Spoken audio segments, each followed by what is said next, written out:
Right now, somewhere in the world, a mechanic is handing someone a $2,500 repair bill for a part that isn't even broken. That part is the catalytic converter, and if your check engine light has ever shown a PL0420 code, there is a very real chance you were that person, or you're about to be. What dealers never tell you, what most repair shops desperately hope you never find out, is that the overwhelming majority of catalytic converter failures aren't failures at all. They're blockages. Carbon buildup.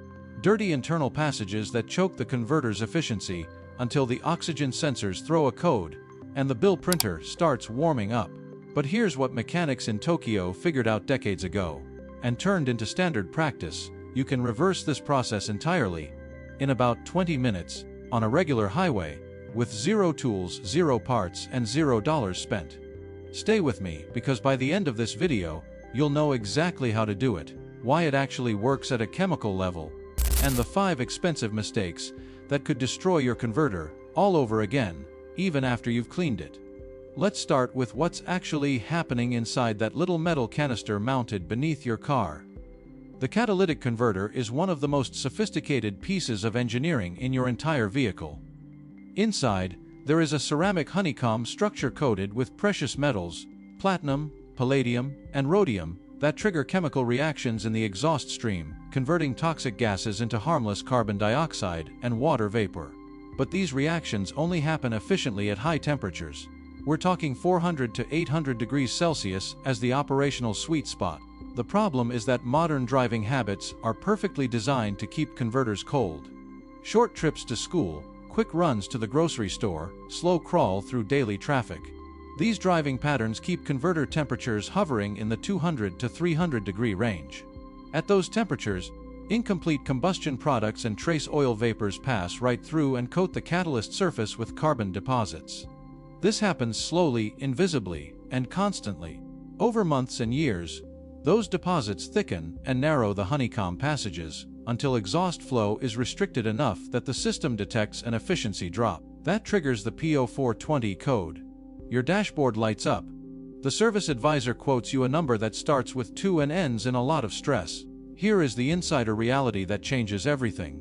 Mechanics who have actually pulled and inspected so-called failed converters report the same finding over and over. The honeycomb is structurally intact, the precious metals are undamaged, and the entire unit is simply coated in carbon.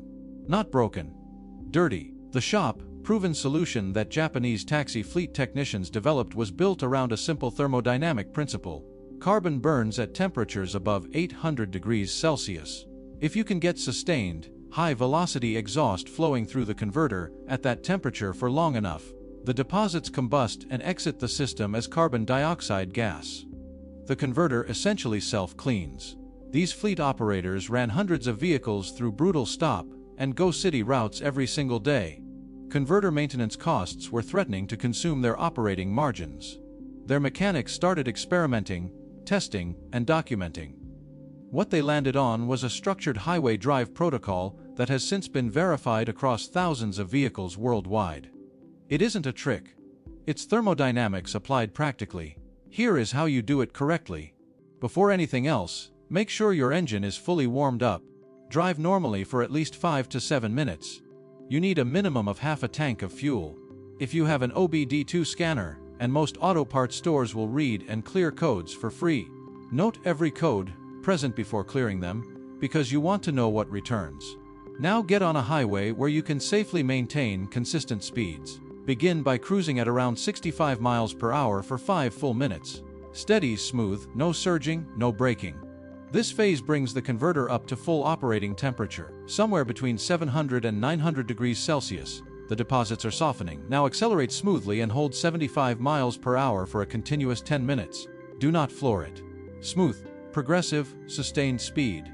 This is the critical window where exhaust temperature climbs above 900 degrees and flow velocity doubles.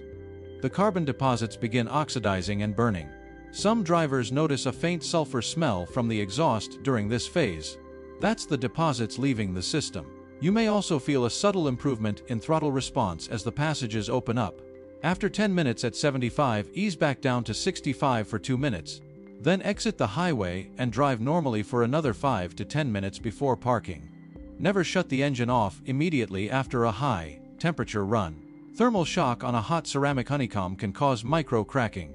Let it cool gradually. Over the next 48 hours of normal driving, your vehicle's ECU will run a full drive cycle and re-evaluate converter efficiency. If the code stays gone through 2 complete drive cycles, the converter has recovered. You just saved yourself $2,000 with a highway drive. Now for the 5 mistakes that sabotage this entire process, and one of them might be happening to your car right now. The first mistake is reaching for a bottle of catalytic converter cleaner from the auto parts store before trying the driving technique. These additives are widely marketed and almost universally underwhelming.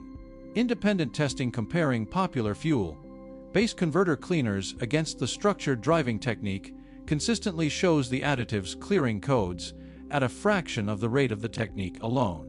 The driving technique is free, the additives cost money. The technique wins. The only scenario where an additive might help is in combination with the driving technique on very severe long-term buildup. But it's the driving that does the real work. The second mistake is a lifestyle problem: constant short-trip driving with no corrective maintenance. Every time you make a trip under 10 minutes, your converter never reaches full operating temperature. Deposits accumulate, never burn off, and the cycle accelerates. The shop-proven fix is simple: once a week, take a 20 to 30 minute highway drive. It doesn't need to be a dedicated maintenance run. Combine it with something you enjoy, but make it consistent. Tested over years across thousands of vehicles, this single habit dramatically extends converter life, often preventing the problem entirely on vehicles that previously needed converter work every 2 to 3 years. The third mistake is attempting to clean a converter while an upstream engine problem is actively destroying it. Mechanics recommend diagnosing any misfires, rough idle, excessive oil consumption, or blue exhaust smoke before doing anything with the converter. A single misfiring cylinder dumps raw, unburned fuel directly into the converter. That fuel ignites inside the converter, instead of the cylinder, generating temperatures that can melt and collapse the ceramic honeycomb permanently. No driving technique reverses melted ceramic. Fix the engine problem first. Replacing a 120 ignition coil or a 200 fuel injector before the converter is damaged saves you from a $2,500 repair downstream. The fourth mistake is underestimating fuel quality. Engines calibrated for premium or top-tier fuels that are fed low-grade, high-sulfur fuel from discount stations produce measurably dirtier exhaust. The sulfur compounds and aromatic hydrocarbons in cheaper fuel bond to the catalyst surface more aggressively and accelerate deposit formation. Expert analysis of converter passages from vehicles running top-tier branded fuel versus discount pump fuel over the same mileage shows carbon restriction levels that are dramatically different, often 3 to 4 times more restricted in the discount fuel vehicle. The price difference between discount and quality fuel is a few cents per gallon. The cost difference in converter maintenance is thousands. This is one of the clearest examples in all of car maintenance, where the cheapest option is genuinely the most expensive long-term choice. The fifth mistake, and this one costs people the most money, is giving up after a single attempt when the code returns. Converters with years of accumulated carbon don't always clear in one session. They respond in layers. The first 20-minute run softens and removes the outermost deposits. The code clears, but the remaining inner layers may still restrict efficiency enough that the code returns within days or a week. Most people see that return and immediately conclude the converter is dead. It isn't. It's partially cleared. Mechanics who have tracked multi-session cleaning protocols consistently report that 2 to 3 sessions spaced 1 week apart clear even heavily clogged converters in the majority of cases. If you see any improvement after the first session, if the code takes longer to return, if throttle response feels better, if idle is smoother, that converter is responding. Stay with it. 3 weekends of 20-minute drives versus a $2,500 repair bill. That math is obvious. Now, to be completely straight with you, this technique clears carbon deposits. It doesn't fix mechanical damage. If you tap the converter housing gently with a rubber mallet and hear rattling, the ceramic has broken internally and no driving technique will help you. That's a replacement.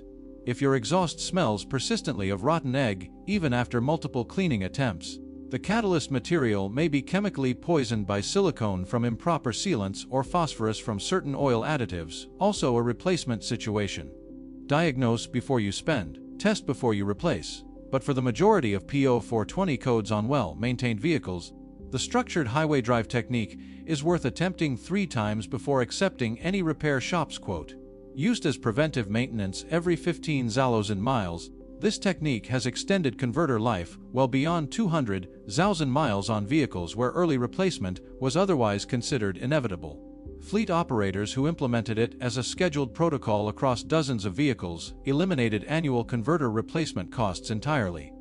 The science is not complicated. The execution requires nothing but a highway and 20 minutes. What it does require is knowing it exists, and now you do. If this just saved you from an unnecessary repair bill, hit the like button right now. Subscribe so you never miss the expert tricks that shops charge you not to know. And drop a comment telling me what country you're watching from, and what car topic you want me to cover next. Your comment might be the one that decides the next video. I'll see you there.